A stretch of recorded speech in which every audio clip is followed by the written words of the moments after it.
Conte de fées en français. Le soleil et la lune. Il était une fois une pauvre famille vivant dans un village. C'était une famille de 3 personnes. La mère, un jeune frère et une petite sœur. Ils vivaient dans une petite maison dans le village.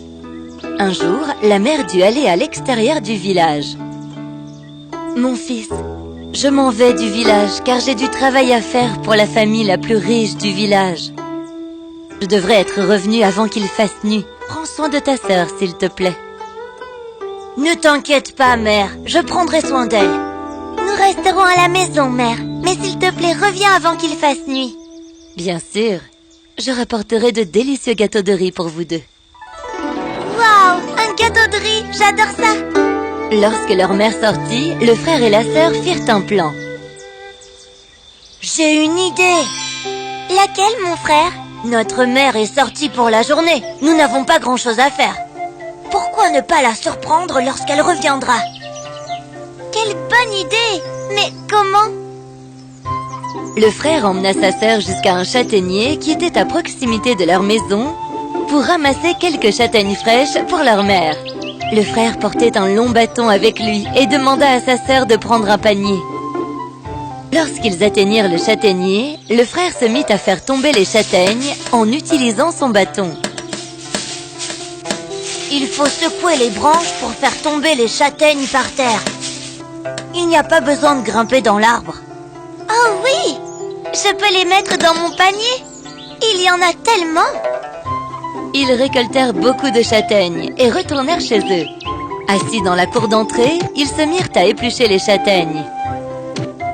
Ils éclataient la coquille épineuse et en faisaient sortir la châtaigne. La sœur voulait en manger quelques-unes, mais le frère résista. « Waouh, elles sont superbes! Je veux en manger quelques-unes maintenant. »« Non, non, attends, nous allons les faire griller pour mère. Et nous les lui donnerons d'abord. Ne te rappelles-tu pas que c'est une surprise pour elle ?»« Oh oui, nous allons les ramener à l'intérieur. » Il commençait à faire nuit, et leur mère marchait rapidement vers la maison. Elle s'inquiétait pour ses enfants. Mes enfants étaient seuls à la maison toute la journée. J'espère qu'ils vont bien et qu'ils ont déjeuné à l'heure. Pensant à ses enfants, la mère marchait rapidement à travers la jungle. Elle ne se rendit pas compte que quelqu'un la regardait et la suivait de derrière les buissons. Elle vit quelques feuillages bouger et prit un peu peur. Elle se mit à marcher plus vite. Mais soudain, un grand tigre sauta en face d'elle. Je vous suis depuis quelque temps. J'ai senti quelque chose de bon dans votre panier. Et je le veux, car je suis affamé. Ce sont juste des gâteaux de riz. Oh, des gâteaux de riz, j'adore ça. Ça me fait toujours saliver. Vous pouvez tous les prendre si vous voulez. Évidemment, je vais tous les manger, car j'ai très faim. La mère donna tous les gâteaux de riz au tigre, et comme il était occupé à les manger, elle prit la fuite. Elle courut à travers la jungle, essayant de trouver un nouveau chemin pour se rendre au village. Le tigre la rattrapa à nouveau. Vous ne pouvez pas vous enfuir ainsi. Mais je vous ai donné tous les gâteaux de riz. Non, ce n'est pas vrai. Vous devez encore en avoir quelques-uns. Je peux les sentir. Où sont-ils? Donnez-les-moi. J'en ai gardé quelques-uns, oui. Je les emmène à mes enfants. Ils les aiment aussi. Donnez-les-moi, stupide bonne femme. Donnez-les-moi ou je vous mange. Oh non! Prenez-les et laissez-moi partir. Mes enfants m'attendent à la maison. La mère donna au tigre les quelques gâteaux de riz qu'elle avait cachés dans sa robe. Comme le tigre était en train de les manger, elle se mit à courir. Elle courait plus vite, mais pas aussi vite que le tigre qui la rattrapa. J'ai tout mangé, mais j'ai encore faim. Avez-vous autre chose? Non, non, je n'ai rien d'autre sur moi. Qu'en est-il de ma faim, alors? Offrez-moi quelque chose, ou préparez-vous à mourir.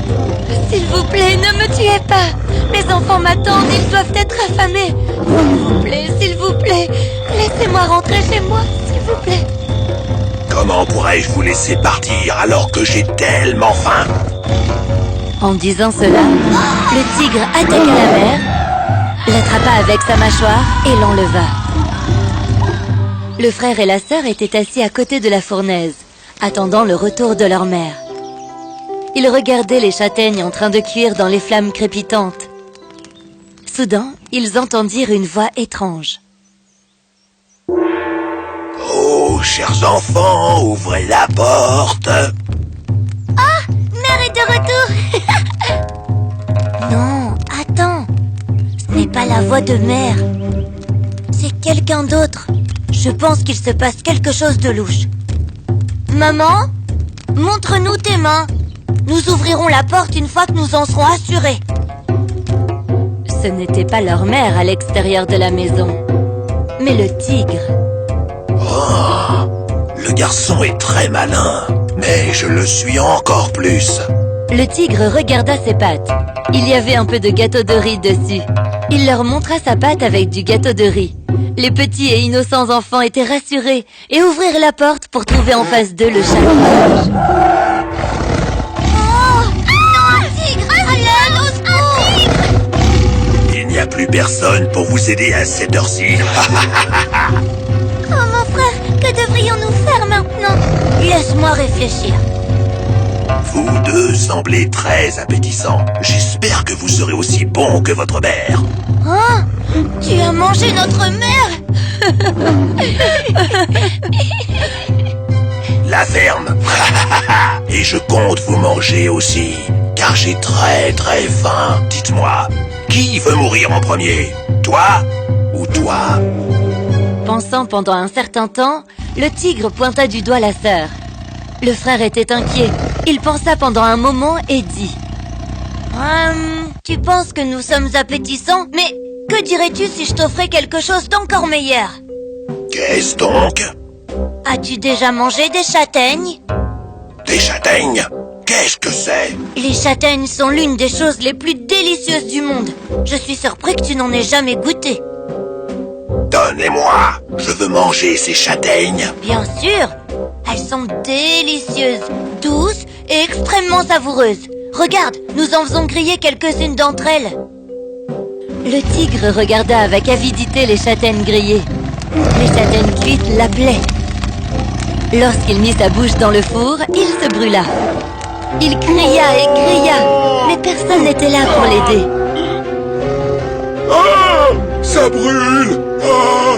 Aidez-moi! J'ai du feu dans ma bouche! Ça brûle vraiment! À l'aide! À l'aide! Ah! Le tigre paya le prix de sa gourmandise. Sa bouche et ses pattes étaient brûlées. Profitant de la situation, le frère et la sœur s'enfuirent. Ils coururent dans l'arrière-cour et grimpèrent dans un arbre. Le tigre sortit après un certain temps. Il chercha les deux enfants. Mon frère, pendant combien de temps nous allons rester ici? Il va nous attraper et nous manger. Ne t'inquiète pas, sois patiente. Mais mon frère, j'ai peur. Le tigre va nous tuer. Ne parle pas trop fort. Il ne devrait pas nous entendre. Ils restèrent assis silencieusement dans l'arbre. Le tigre était furieux car l'enfant l'avait dupé et brûlé sa bouche. Il chercha les enfants à l'intérieur et à l'extérieur de la maison. Où sont-ils cachés? Ils doivent se cacher quelque part par là. Ils ne peuvent pas fuir dans le noir. Je vais les trouver et je vais les manger. Pendant qu'il marchait dans la cour, le tigre vit le reflet des enfants dans le puits. Vous voilà. Combien de temps allez-vous vous cacher de moi? Je vais vous avoir maintenant. Le tigre n'avait pas compris que c'était le reflet des enfants. Il sauta dans le puits. Quand il tomba dans l'eau, il réalisa son erreur. Bande d'enfants maléfiques, vous m'avez dupé encore une fois. Vous m'avez blessé 2 fois. D'abord en brûlant ma bouche et maintenant en me faisant tomber dans l'eau. Je ne vous pardonnerai pas cela. Je vais prendre ma revanche. Laissez-moi sortir. Les enfants se moquèrent de lui. Le tigre réussit à trouver la corde suspendue dans le puits. Il la tint et grimpa jusqu'au sol. Il alla jusqu'à l'arbre où les enfants étaient assis. Il essaya de grimper sur l'arbre, mais c'était glissant. Il n'arrivait pas à monter en haut. Hé les enfants, dites-moi comment grimper en haut. Non, je ne te le dirai pas. Si vous me dites comment faire, je vous promets de ne pas vous tuer. Nous avons utilisé la hache pour grimper en haut de l'arbre. Oh, ma sœur, pourquoi tu lui as dit? Il n'est pas digne de confiance. Bien sûr que je ne le suis pas. Maintenant je vais monter, et vous ne pourrez pas vous enfuir. Le tigre trouva une hache à proximité de l'arbre et commença à grimper. Le frère et la sœur étaient effrayés. Le frère pria Dieu. Oh, Tout-Puissant, s'il vous plaît, envoyez-nous une corde solide si nous sommes appelés à survivre, ou envoyez-nous une corde pourrie si nous devons mourir. Oh Dieu, s'il vous plaît, aidez-nous. Oh, mon frère, regarde, une corde. Merci Dieu, merci.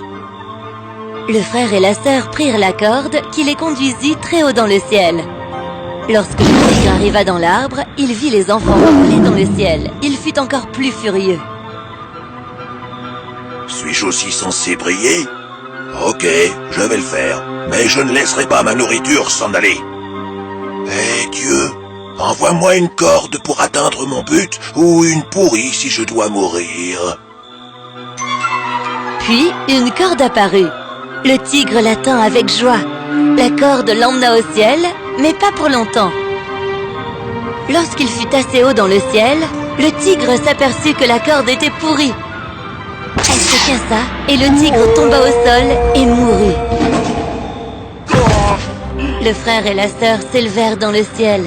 Le Dieu les bénit pour devenir le soleil et la lune, et les autorisa à éclairer le monde le jour et la nuit.